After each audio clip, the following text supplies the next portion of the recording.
नमस्कार दर्शक बंधु जय जगन्नाथ। एपरी भावरे आपण गृह निर्माण करंतु जेपरी गृह मध्य को प्रवेश करने समय रे आपणकर दृष्टि शौचालय किंबा रोषगृह उपरे न पड़े।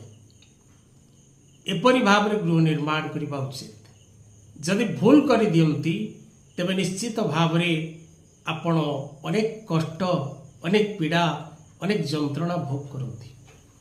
तेबे घर को प्रवेश करने समय आपणकर दृष्टि कदापि रोषगृह उपरे बा शौचालय उपरे पड़वा अनुचित। जदि एपरी गृह आपणकर निर्माण ही थाए तेबे शौचालय कबाट 99% समय बंद रहिबा उचित एवं आपण शौचालय कबाट रे गोटे ऐना बा मिरर लगेबा द्वारा तार नकारात्मक प्रभाव कम होता है।